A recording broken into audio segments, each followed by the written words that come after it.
once again. E aí, galerinha do YouTube, mais um aulão com o tio Dani. Pessoal, hoje a nossa aula ela é uma continuidade de Guerra Fria, né? Guerra Fria parte 4, eu já falei para vocês. Guerra Fria é um assunto que muito me agrada.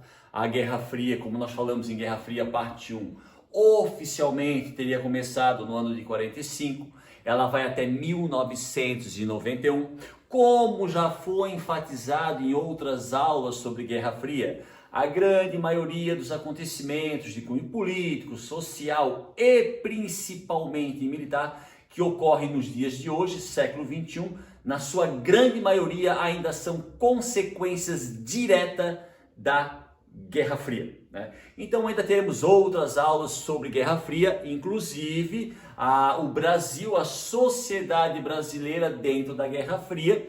No caso, se vocês lembrarem, Guerra Fria parte 2, nós já citamos ali o período chamado de período democrático, vai de 46 a 64, Getúlio Vargas, Juscelino, Eurico Gaspar Dutra, Jânio Quadros, os partidos políticos, até 64, que é o golpe militar. Então ainda temos muitos assuntos, muitos acontecimentos para analisarmos dentro do contexto de Guerra Fria. Mas hoje, meus queridos, nós vamos analisar um dos episódios que eu acredito que a grande maioria dos historiadores consideram como um dos mais importantes e um dos mais trágicos episódios que ocorreram dentro da Guerra Fria. Pessoal, se a pessoa, ela não precisa ser um historiador, um grande estudioso, um filósofo formado em Harvard, mas se ela tiver um pouco de contato com a Guerra Fria, pessoal, só olhando a imagem, ela já mata a charada. Que charada? Sobre qual conflito que nós abordaremos, que será abordado na aula de hoje, Guerra Fria parte 4. Pessoal, olhando a imagem, cara, se a pessoa tiver um entendimento básico sobre Guerra Fria, básico, ela já mata. Isso. Vamos analisar hoje um dos mais importantes, um dos mais trágicos episódios ocorridos dentro da Guerra Fria, a Guerra do Vietnã. Então, pessoal, como é de costume, como é de tradição, nos aulões, na aula do tio Dani, eu sempre explico, professor, por que o senhor está usando essa imagem como uma imagem introdutória? Isso aqui é uma imagem clássica de um soldado americano nos campos de arroz do Vietnã e o helicóptero. Pessoal, o helicóptero, eu arrisco a dizer que foi a aeronave mais utilizada dentro da Guerra do Vietnã. Então, se vocês virem filmes sobre o Vietnã, documentários, seriados, eu tenho certeza absoluta que vocês verão inúmeras cenas onde vão aparecer os helicópteros, a aeronave mais usada durante a Guerra do Vietnã, principalmente, pessoal, com o objetivo de transportar os soldados, pois caso os senhores não saibam, caso as senhoritas não saibam, o Vietnã, pessoal, ele é quase que todo ele formado por uma imensa selva, muito similar à floresta amazônica, por isso da necessidade dos combatentes estadunidenses serem transportados por helicópteros. Beleza? Mas um pouquinho mais para frente, pessoal, nós abordaremos isso com um pouco mais de profundidade. Então estamos entrando no dia de hoje, oficialmente, dentro do contexto da Guerra Fria, na Guerra do Vietnã. Pessoal, vamos começar a falar sobre o básico. Vamos falar sobre o básico. Às vezes eu falo assim, Vietnã, a maioria das pessoas vai pensar, Vietnã, onde é o Vietnã? Pessoal, o Vietnã é um país, ele está localizado, ele faz fronteira com o Camboja, com o Laos e aqui ao norte ele faz fronteira com a China. O Vietnã ele é banhado pelo Mar da China ou de forma geral ele é banhado pelo meio que o Oceano Pacífico, um pouco do Oceano Índico ali na bifurcação, no encontro dos dois, tá? E o Vietnã está localizado no continente asiático, tá? É um país capital Hanoi. Pessoal, o fato da capital do Vietnã ser a cidade de Hanoi, isso é muito importante, isso é muito significativo dentro do contexto da Guerra Fria. Por quê, professor?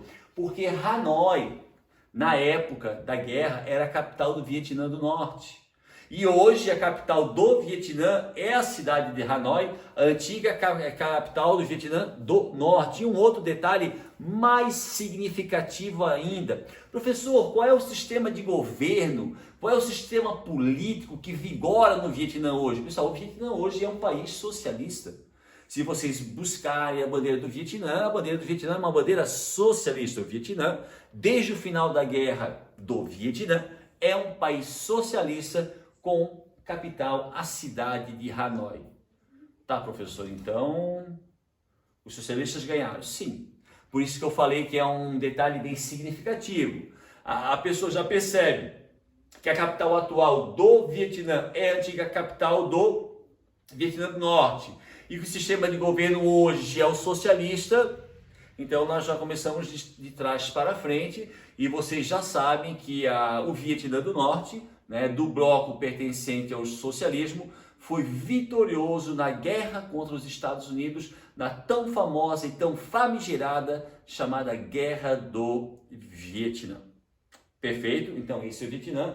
O Vietnã, pessoal, economicamente ele é considerado um dos países mais pobres do continente asiático. Não é o mais pobre, é um dos mais pobres, mas já se desenvolveu bastante, está num processo de desenvolvimento. Perfeito? Pessoal, antes de nós falarmos especificamente sobre a guerra entre Vietnã do Norte e Estados Unidos, a gente não pode esquecer que o Vietnã, ou aquela parte aqui, pessoal, não só o Vietnã, mas essa parte geral aqui, ó, que nós chamamos de Indochina, que engloba o Vietnã, a Tailândia, o Laos, o Camboja, Mianmar, a antiga Birmânia e até um pouquinho da China. Essa área chamada de Indochina, desde a metade do século XIX, metade do século XIX o que, professor? Ali 1850, 1860, 1870, né? Lembra, pessoal? Segunda Revolução Industrial, processo neocolonial, Conferência de Berlim, aonde os países, as grandes potências da Europa, dividiram entre si colônias na África e colônias na Ásia. Colônias na África e colônias na Ásia. Essa região chamada de Indochina, que atualmente engloba Vietnã, Tailândia, Camboja, Laos, Mianmar, antiga Birmânia, era uma área pertencente aos franceses. Então, desde a segunda metade do século XIX, no caso, pessoal, eu vou falar do Vietnã, porque é o nosso foco hoje, tá? O Vietnã era uma colônia pertencente aos franceses. Bom, nós em Guerra Fria parte 1, pessoal, nós chegamos a falar sobre alguns processos de independência que ocorreram na África e na Ásia. No caso daquela aula, Guerra Fria parte 1, nós citamos características do processo de independência da Argélia, que era também uma colônia francesa. Nós citamos características do processo de independência da Índia, que era uma colônia inglesa. E nós citamos características do processo de independência de Angola, que era uma colônia portuguesa. Mas, pessoal, naquele vídeo nós citamos apenas 3. Mas eu deixei bem claro, pessoal, que é o período posterior ao final da Segunda Guerra Mundial, no caso, o período referente à Guerra Fria, ele se caracterizou pela proliferação, pela deflagração de vários processos de emancipação, tanto no continente africano como no continente asiático. Naquela aula nós citamos apenas 3, mas foram dezenas, foram centenas. No caso, o Vietnã não é diferente. Durante a Segunda Guerra Mundial, o Vietnã ficou sob o domínio dos japoneses, mas anteriormente, como eu falei agora, era uma colônia francesa, mas que durante a Segunda Guerra Mundial ficou sob a tutela japonesa. Após a Segunda Guerra Mundial, com a derrota do Japão, a Indochina ou o Vietnã volta a ser um protetorado ou uma colônia francesa. Mas em Guerra Fria, parte 1, se vocês lembraram, o que eu disse? Olha, pessoal, após a Segunda Guerra Mundial, não só os países que perderam, mas inclusive os países, as potências europeias que ganharam a guerra, elas estavam passando por uma profunda crise econômica, uma fragilidade social, política e econômica. E essa fragilidade das grandes potências europeias vai colaborar com a deflagração de vários processos de independência, nos quais esses processos de independência, sejam eles na África ou na Ásia, dentro do contexto da Guerra Fria, esses processos serão apoiados ou por Estados Unidos ou pela União Soviética. E aqui, pessoal, com o Vietnã não é diferente. A partir de 1946, quando os franceses retomaram, entre aspas, o controle do Vietnã, é deflagrado dentro do território vietnamita o processo de independência, uma guerra de independência contra a França. Essa guerra, pessoal, ela vai se estender de professor, mas o senhor disse que os países da Europa estavam fragilizados. Sim, mas mesmo assim, pessoal, como aconteceu na Argélia, como aconteceu em Angola, no Vietnã não é diferente. Vai haver uma resistência da potência europeia contra o processo de independência, mesmo que essa potência esteja passando por um período muito difícil no que tange à economia. Então, a partir de 46, no Vietnã é deflagrado uma guerra de independência contra os franceses. Pessoal, se vocês repararam nessa imagem, né? Você está, professor, mas peraí, o senhor está falando sobre a guerra de independência do Vietnã, que foi deflagrada em 46 contra os franceses, pois o Vietnã era uma colônia francesa desde a segunda metade do século XIX. Sim, mas por que o senhor colocou ali embaixo China, 1949, e a foto do famigerado Mao Tse-tung? Ô professor, por que o senhor está chamando o Mao Tse-tung de famigerado? Pesquisem, pessoal. Pesquisem a vida de Mao Tse-tung, principalmente o período que este senhor governou a China, de 1949 a 1976, e pesquise a grande fome causada por esse homem, que foi responsável pela morte de aproximadamente 50 milhões de chineses da fome. Pesquisem. Por isso, o elogio, entre aspas, muito irônico da minha parte, de chamar esse senhor de famigerado. Ainda estou sendo bem sutil. Pessoal, a Guerra do Vietnã, ela está dentro do contexto, pessoal, a Guerra do Vietnã, nesse caso, contra a França, tá? Que é a Guerra da Independência. Ela está dentro do contexto da Guerra Fria.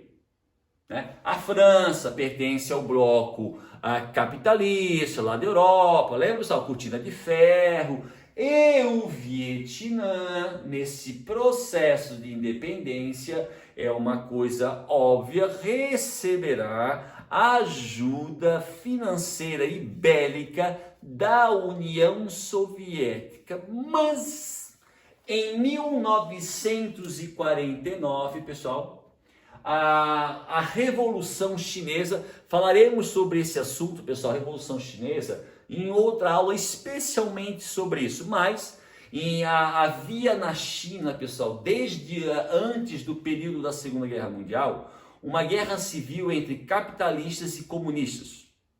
Essa guerra civil entre capitalistas e comunistas, ela acaba em 1949 com a vitória dos comunistas liderados por esse senhor chamado de Mao Tse-tung.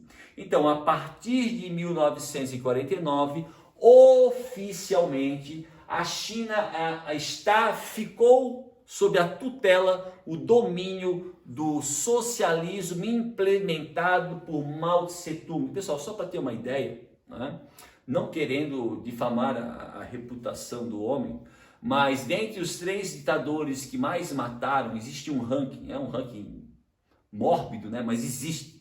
Primeiro está Mao Tse-tung, medalha de ouro, matou mais de 50, 60 milhões de pessoas, na sua grande maioria chineses, seus conterrâneos.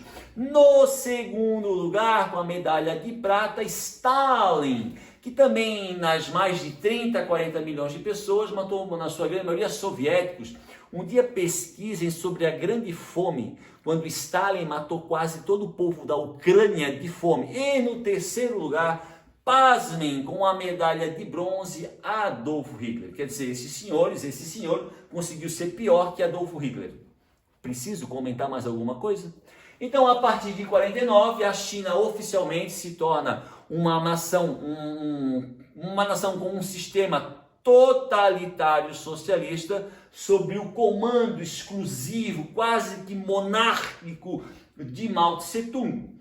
E se vocês perceberam um mapa que eu mostrei anteriormente do Vietnã, o norte do Vietnã, muito próximo à capital de Hanoi, o Vietnã faz fronteira com os chineses. Então quer dizer o quê? A partir do momento que a China vai se tornar uma ditadura socialista, obviamente, pessoal, os chineses, sob a liderança de Mao Tse-tung, vão passar a dar um apoio maciço aos vietnamitas na guerra contra os franceses. Mas nós estamos falando de Guerra Fria.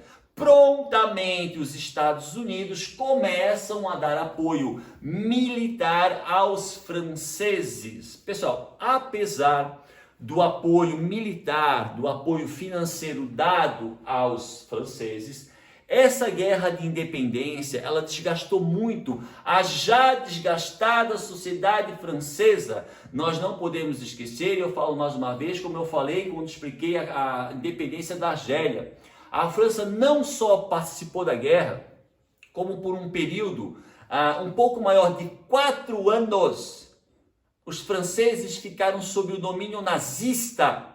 Então, a guerra de independência do Vietnã, a guerra entre França e Vietnã, vai desgastar a já desgastada sociedade francesa. Quando em 1954, através da intermediação da ONU, né, para isso foi criada a ONU, foi selado um acordo de paz através do Tratado de Genebra de 1954. Pessoal, só para lembrar, quando nós estudamos em Guerra Fria, parte 3, que nós estudamos a criação da ONU, lembrem, a sede principal, a matriz da ONU, Organização das Nações Unidas, está localizada na cidade de Nova York, mas existem outras 3 sedes importantes: Nairobi, capital do Quênia; Viena, capital da Áustria; e na cidade de Genebra, na Suíça, que não é a capital da Suíça.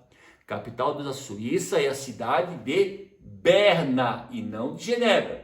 Mas uma das sedes da ONU, até os dias de hoje, está localizada na cidade de Genebra. E em 1954 foi firmado o Tratado de Genebra, pondo fim à guerra entre franceses e vietnamitas. Professor, então agora o Vietnã se tornou um país independente? Sim. Independente, porém dividido.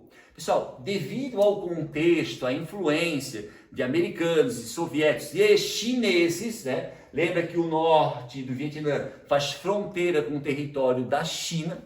Quando houve o Tratado de Genebra, um tratado que pôs fim à guerra contra os franceses, o Vietnã, por essas influências socialistas, ele se torna um país independente, porém dividido em Vietnã do Norte, capital Hanoi, e Vietnã do Sul, capital Saigon.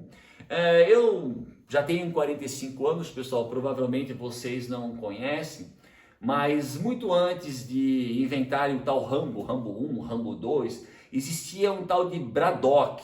Você já deve ter ouvido falar no Braddock. Braddock, sei lá, 10 anos, 12.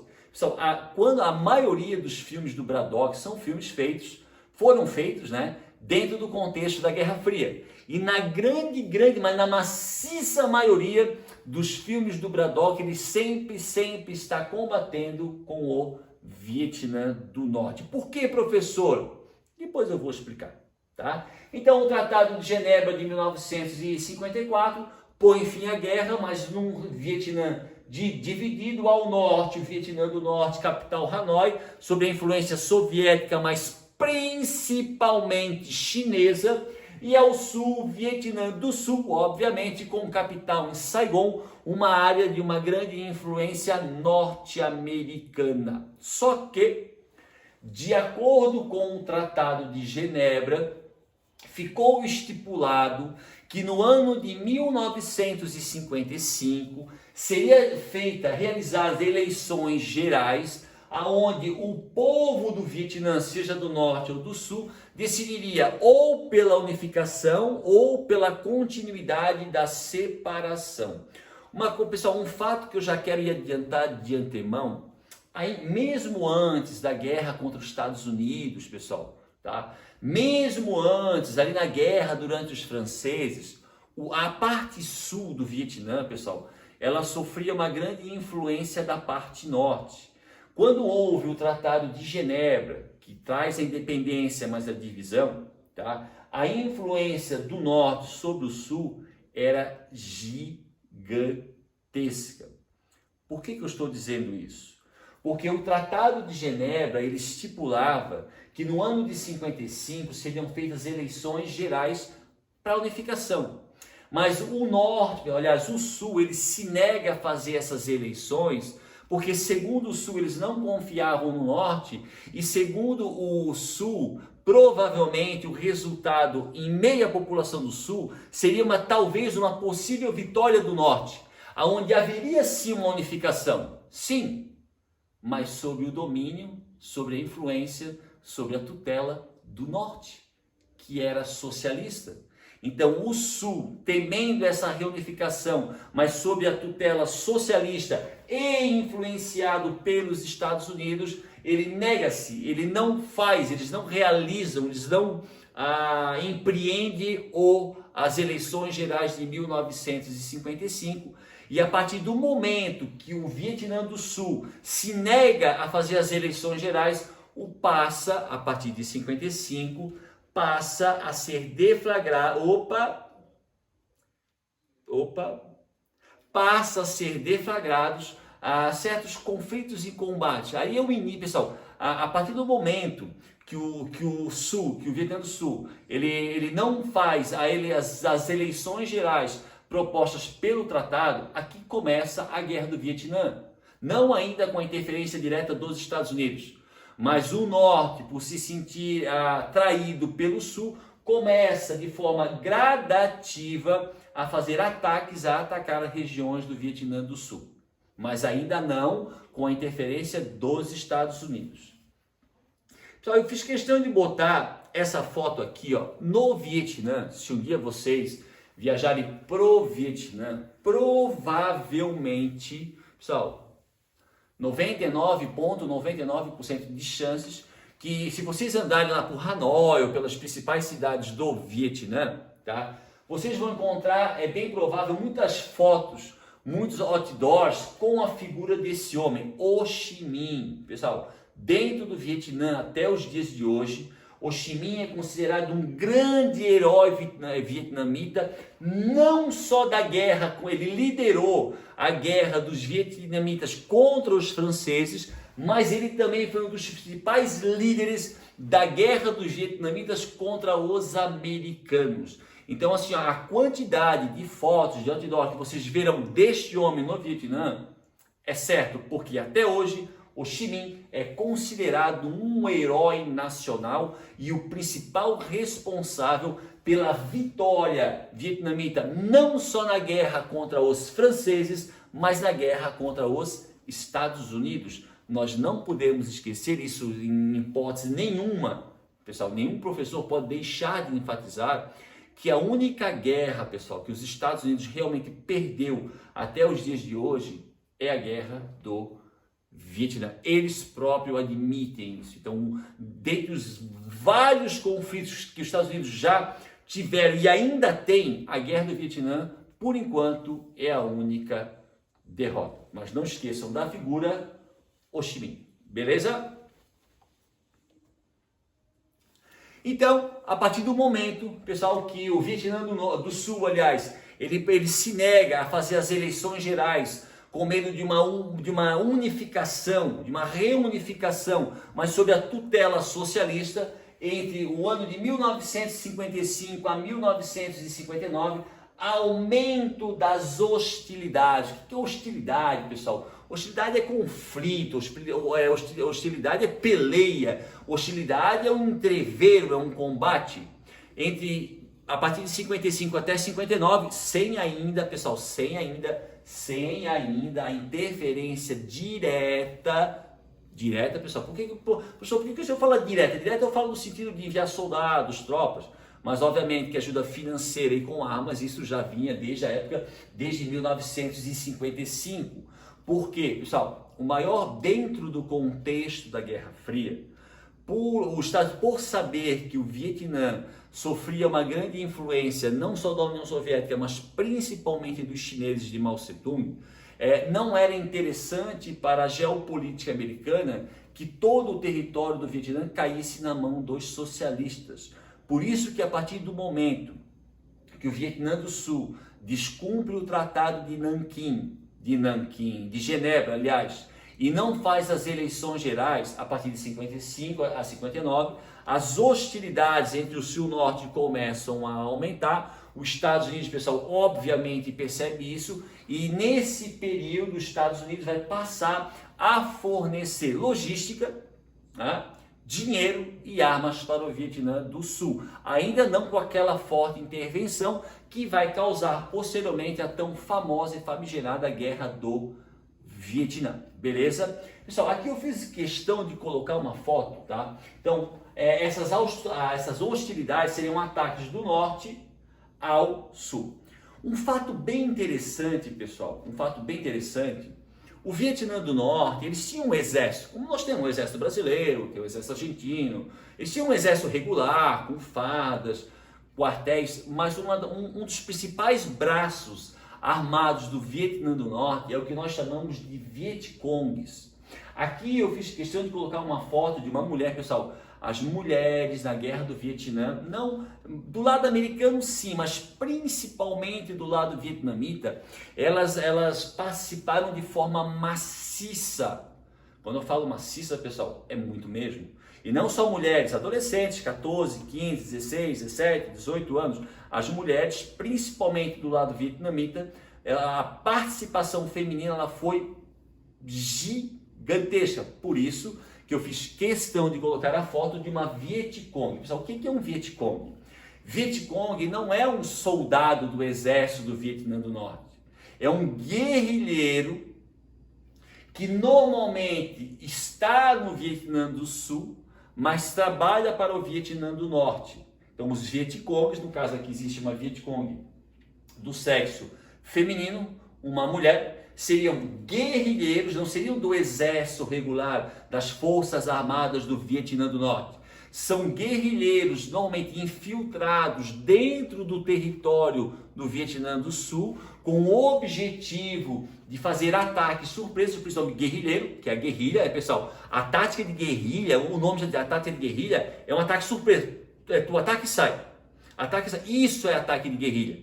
Então os Vietcongs eram guerrilheiros, né, pró-Vietnã do Norte, que estavam infiltrados dentro do Vietnã do Sul para promover ataques de guerrilha contra, a princípio, as Forças Armadas do Vietnã do Sul e, posteriormente, as Forças Armadas dos Estados Unidos. E lembrando, principalmente entre os Vietcongs, que não eram um exército regular, a presença das mulheres é imensa. E não, como falei, não só mulheres adultas, mas de jovens, muito jovens, beleza? E pessoal, a participação dos Vietcongs ela começa de forma mais robusta a partir de 55, quando as hostilidades aumentam, mas ela vai se tornar predominante, principalmente a partir da Guerra do Vietnã. Quando eu falo Guerra do Vietnã, é a partir da presença ativa dos Estados Unidos dentro do conflito. Maravilha? Intervenção americana. Pessoal, em 1950, os Estados, então, como eu já falei, desde 55, os Estados Unidos, para evitar que toda a região do Vietnã, inclusive o Vietnã do Sul, fosse uma área de total domínio de China, União Soviética, já no início das hostilidades em 55, os Estados Unidos financiavam o Vietnã do Sul, treinavam os soldados do Vietnã do Sul, dava armamento. Em 59, essa intervenção americana, ela passa a ser de uma forma mais ativa. Existe um episódio, pessoal, um incidente chamado Incidente do Golfo de Tonkin, quando, segundo os documentos oficiais da Marinha Americana, um navio de guerra americano teria sido atacado por pequenas embarcações da Marinha de Guerra do Vietnã do Norte.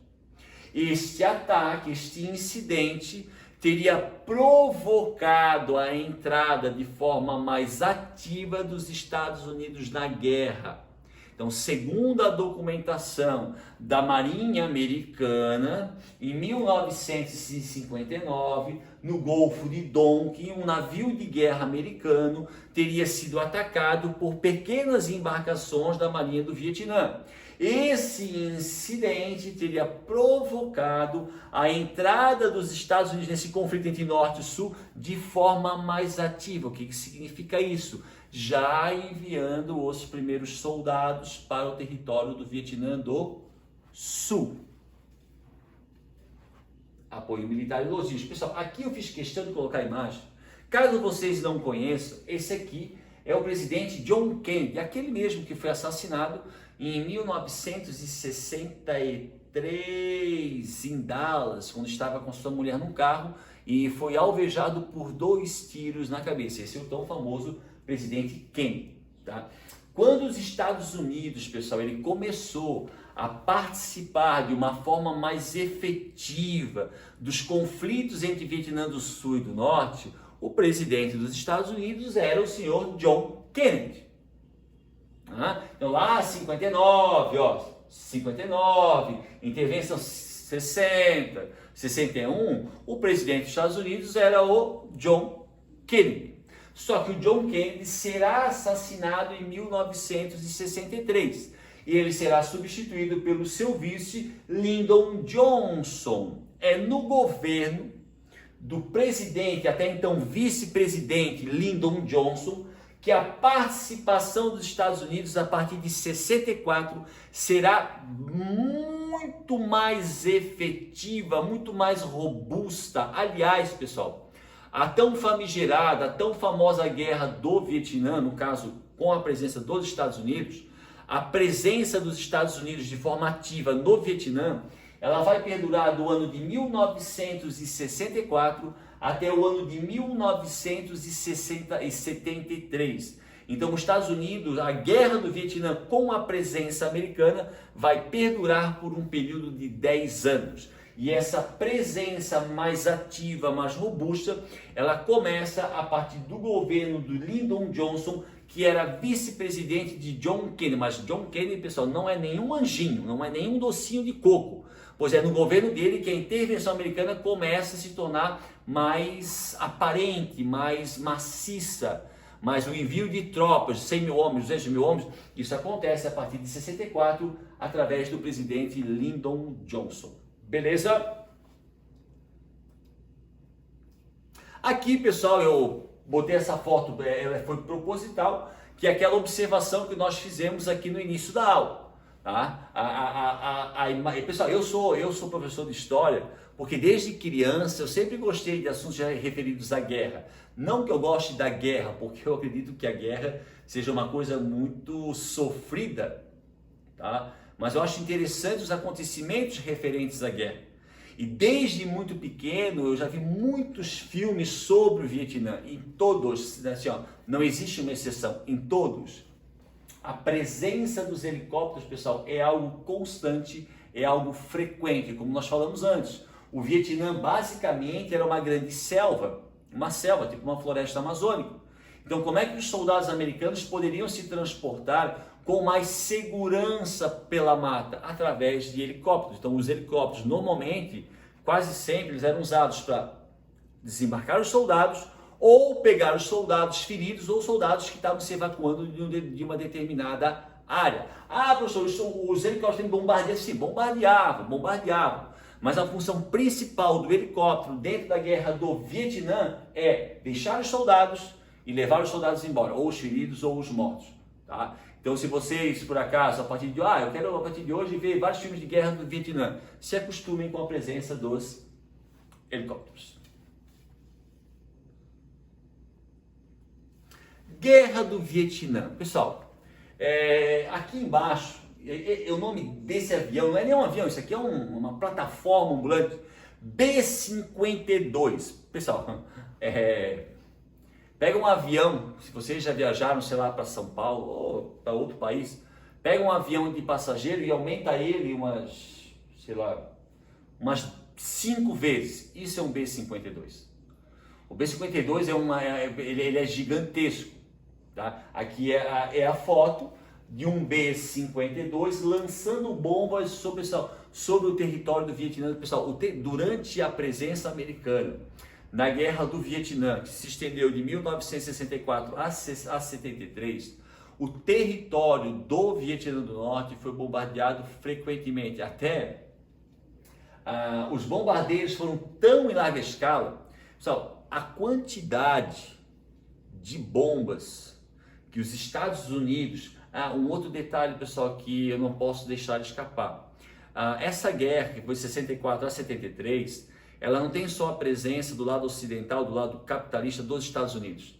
Também tem soldados da Austrália, soldados da Coreia do Sul, soldados da Nova Zelândia e eu acho que da Tailândia.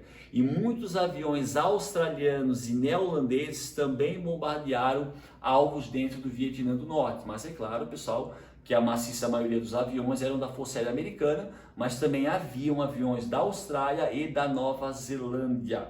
Tá?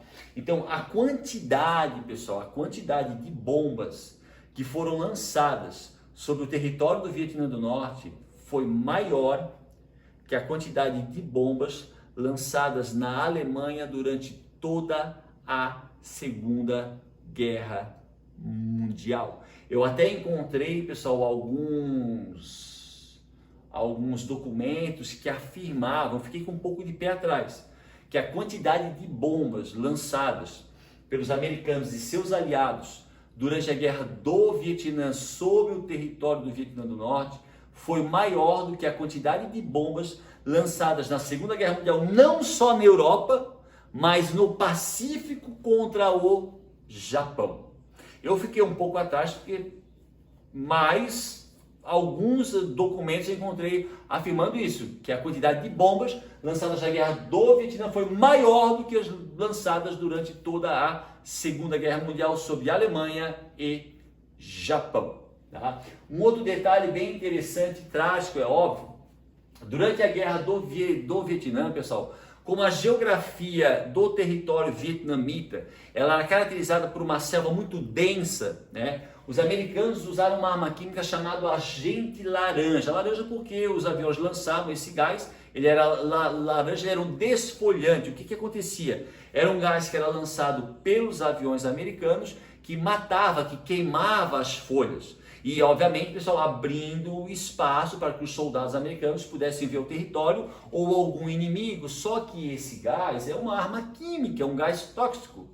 E, segundo algumas pesquisas, logo após o conflito, houve no Vietnã, no Laos e no Camboja, uma grande quantidade de nascimentos de crianças com deficiência mental e deficiência física, causada pelo tal agente laranja, que o exército americano utilizava para queimar as folhas de uma determinada área para poder ver a área, obviamente, ou algum inimigo. Esse gás foi inalado pela população civil e logo depois do conflito, várias crianças nasceram com alguma deformidade física ou alguma deficiência mental. Então, os Estados Unidos usaram, durante a Guerra do Vietnã, armas químicas, se bem que o Tratado de Genebra, né, um tratado feito depois da Segunda Guerra Mundial, afirmava que usar armas químicas era crime. Mas os Estados Unidos participam do Conselho de Segurança dentro da ONU, então os Estados Unidos têm poder de veto, então dificilmente alguém vai falar, entendi. Compreenderam? Bombas, pessoal, assim, ó, além do helicóptero, tá? Além do agente laranja, além do B-52, tá? Uma característica muito marcante da Guerra do Vietnã foi a utilização pelos Estados Unidos da bomba incendiária chamada Napalm. Pessoal, Napalm não é uma bomba que explode, é uma bomba que ela cai e ela vai tipo uma bola de boliche. Não, boliche não, tipo de... Ela não tem aquelas pedrinhas que se jogam no rio, ela vai picando e quando ela vai picando, ela vai jogando fogo. O Napalm, pessoal, são bombas incendiárias. Até existe uma foto que eu esqueci de colocar aqui na nossa aula, de uma criança, uma menina de uns 12 anos, ela tá sem roupa, ela vem abrindo os braços toda queimada, Napalm. Napalm, pessoal, que era uma bomba incendiária, foi usada em larga escala pela Força Aérea Americana durante a Guerra do Vietnã, obviamente vitimando milhares e milhares de pessoas, principalmente crianças. Tá? Um outro detalhe, pessoal, assim, não vamos dizer, professor, então os Estados Unidos é o mal e o Vietnã é ruim. Não é que o Vietnã é o bom e os Estados Unidos é o mal. Obviamente que as atrocidades eram cometidas de ambos os lados, mas o exército americano, pessoal, era um exército teoricamente mais bem preparado, teoricamente mais bem treinado, teoricamente um exército que possuía armas muito mais modernas, uma logística muito mais moderna, mas durante o conflito, pessoal, devido à dificuldade do terreno, devido à tenacidade, à garra do soldado vietnamita, o exército americano, composto, pessoal, na sua grande maioria por jovens de 18, 19 anos, que nasceram bem longe de uma selva, Texas, Dallas, Nova York, Califórnia, foram parar numa selva. Então eram jovens, muito jovens, né? E devido a essa inexperiência, houve sim, pessoal, durante a Guerra dos Estados Unidos, vários assassinatos em massa praticados em várias vilas por soldados americanos. Pessoal, isso não é uma ficção, eu não estou falando aqui porque eu sou socialista, eu sou de esquerda, mas só estou falando que isso é um fato. Isso é sim uma característica da Guerra do Vietnã, quando várias tropas americanas mataram e dizimaram vários vilarejos dentro do Vietnã, não só do Sul, mas do Vietnã do Norte, que é o que nós chamamos de crimes de guerra. Tá? Um outro detalhe, pessoal, antes de eu falar sobre o Saulo, tá? Tentem um dia assistir, são 2 filmes que falam sobre o Vietnã, a Guerra do Vietnã, que são considerados pela crítica mundial os 2 grandes clássicos da Guerra do Vietnã, Nascidos para Matar e Platoon. Então, se vocês querem ver algum filme bom sobre Vietnã, Nascidos para Matar é um filme e o outro, Platoon, eu indico, é muito bom, tá? Pessoal, Saulo. Os Estados Unidos, pessoal, em 1968, ali entre 68 e 69, esse é considerado os 2 anos onde a participação do soldado americano ela foi realmente maciça. Entre 68 e 69, os Estados Unidos contavam lá no território do Vietnã, na Guerra do Vietnã, com um contingente aproximado de 500 mil soldados. Então nós consideramos ali dentro da Guerra do Vietnã com os Estados Unidos, o ano de 68 e de 69 como os 2 anos mais intensos, mais tensos, onde a presença do soldado americano chegou a aproximadamente 500 mil soldados. Beleza? Pessoal, Saulo. Do lado americano morreram aproximadamente 58 mil soldados, alguém fala 60 mil, 61 mil, 1.687 desaparecidos e aproximadamente 303 mil feridos. Do Vietnã do Sul, tá? Mortos 184 mil, isso aqui são militares, 184 mil. Do Vietnã do Norte, aproximadamente 900 mil militares. Pessoal, se vocês pesquisarem, lá existe a quantidade de soldados coreanos que morreram, Coreia do Sul, é óbvio, né? Da Austrália, da Nova... Eu botei aqui só Estados Unidos, Vietnã do Sul e Norte, porque são os principais, tá? Então, isso aqui são números, pessoal, de militares. A estimativa da população civil morta chega a um número um pouquinho menos ou um pouquinho mais, a 2 milhões de pessoas, 2 milhões de civis morreram durante a guerra do Vietnã. Tá? Então, esse número aqui são o número de militares mortos, seja do Vietnã do Norte, do Vietnã do Sul ou dos Estados Unidos. A população civil, né, foi assassinada aproximadamente 2 milhões de pessoas. Por isso que eu disse que no início do vídeo, a guerra do Vietnã é um assunto interessante, é óbvio, mas é uma catástrofe humanitária. Essa foto ela é clássica. Pessoal, em 1973, durante o governo do presidente Nixon, foi um presidente que renunciou ao cargo de presidente devido a um escândalo de vendas e compras de armas. O presidente Nixon, em 73, ele assinou um acordo de paz com o Vietnã e a partir do Vietnã do Norte, é óbvio, e a partir de 1973, as tropas americanas que estavam em território vietnamita começaram a retornar aos Estados Unidos. Só que, a partir do acordo firmado entre o Vietnã do Norte e os Estados Unidos em 73, no qual os americanos, de forma gradativa, passaram a se retirar da guerra, a guerra do Vietnã passou a ser agora o quê? Vietnã do Norte e Vietnã do Sul. O Vietnã do Sul, pessoal, sem a presença americana, sem a ajuda americana, não tinha condições nenhuma de enfrentar e muito menos vencer o Vietnã do Norte, que era sim também massivamente apoiado por China e União Soviética. Mas, pessoal, o apoio principal dado ao Vietnã do Norte, União Soviética sim, mas o principal é da China, inclusive com soldados. Tá? A partir do momento que o Estados Unidos se retira do conflito de forma gradativa, agora o Vietnã do Sul está sozinho contra o Vietnã do Norte. E obviamente, pessoal, que a derrota era inevitável. Essa foto ela é clássica, é um tanque de guerra do Vietnã do Norte, derrubando o portão de entrada da Embaixada dos Estados Unidos. E no dia, interessante pessoal, no dia 30 de abril de 75, é o dia, é o mês e o ano que eu nasci. O Vietnã do Sul cai perante o Vietnã do Norte no dia 30 de abril de 1900. Então eu estava nascendo, no seu horário certo, eu estava nascendo, o Vietnã do Sul estava caindo sob o domínio do Vietnã do Norte.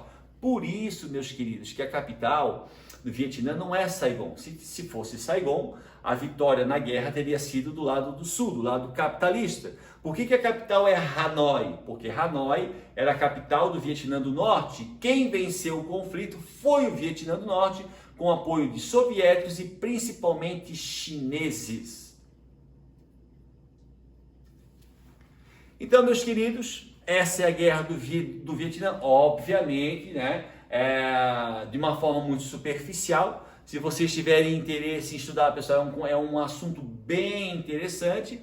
Os filmes Nascido para Matar e Platoon vão dar um panorama bem legal sobre o conflito. Mas, pessoal, existe muito material sobre a guerra do Vietnã, até porque a guerra do Vietnã, pessoal, foi o primeiro conflito transmitido ao vivo. Foi o primeiro conflito, pessoal, onde a imprensa estava lá do lado dos soldados.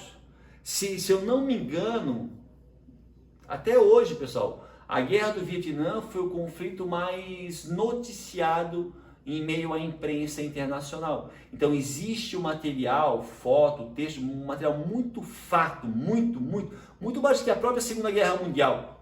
Tá? Então existe um material muito farto sobre a guerra do Vietnã. Se vocês tiverem interesse, é bem legal. Tá? Pessoal, na próxima videoaula, nós vamos enfatizar de um assunto não menos interessante, não menos catastrófico, que é a Guerra da Coreia. Tá? Pessoal, a Guerra da Coreia, ela vai acontecer de 1950 a 53. Foi um conflito que também vitimou entre 2 a 3 milhões de pessoas. Ocorreu também, pessoal, no continente asiático, entre a Coreia do Sul pró-Estados Unidos e a Coreia do Norte pró-União Soviética, mas especialmente pró-China. Tá? Um outro detalhe bem importante, ó, aqui tá. Hoje, esse aqui é o mapa atual, né? A gente vê aqui ó, a Rússia aqui, antigamente, e a China. Hoje, Pyongyang é a capital da Coreia do Norte e Seul é a capital da Coreia do Sul. Essa área ainda sofre uma grande influência americana, inclusive existem bases militares dos Estados Unidos na Coreia do Sul, e a Coreia do Norte, que é um dos países mais fechados do mundo, tem uma forte relação com a China, tanto que 95% das exportações da Coreia do Norte vão para a China. 95% das importações que vêm para a Coreia do Norte são provenientes do território chinês. Na real, meus queridos, a Coreia do Norte só não foi atacada pelos Estados Unidos, pois a Coreia do Norte é um país detentor de armas nucleares, só não foi atacada pelos Estados Unidos porque ela é protegida pela China. Beleza? E um detalhe bem importante, pessoal, a fronteira entre as duas Coreias é assim, ó. Tipo, essa fronteira aqui, ó. Essa fronteira aqui, ó. Aqui. É considerada uma das duas áreas mais militarizadas do mundo. É dessa forma, pessoal, que é a fronteira entre as duas Coreias. Porque o interessante que a gente vai citar na próxima aula, a Guerra do Vietnã, ela acabou. Acabou. A Guerra da Coreia, pessoal, legalmente ela não acabou. Em 1953 foi assinado um armistício. O que é um armistício? Um período de trégua. Então, na prática, as duas Coreias estão apenas em trégua. Elas estão em estados de guerra. Elas são países, nunca houve assinatura de um tratado de paz entre essas nações. Houve um armistício. Armistício é uma greve, é uma trégua.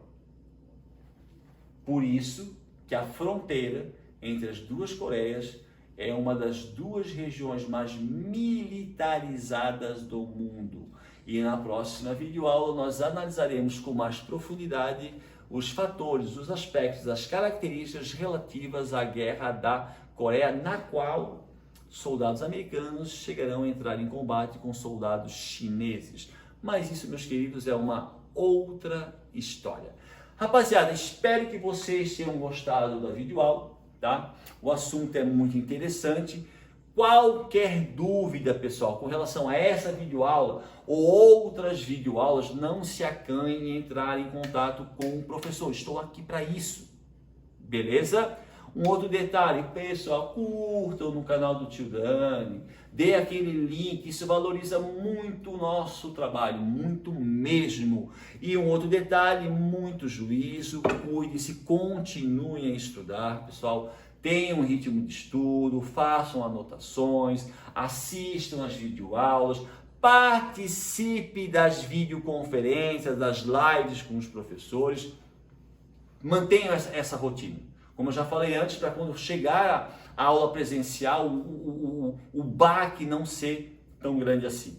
Beleza, galera? Então, um grande abraço, agradeço a presença de todos, espero mais uma vez que tenham gostado e até a próxima videoaula. Um grande abraço e até mais. Falou, galera!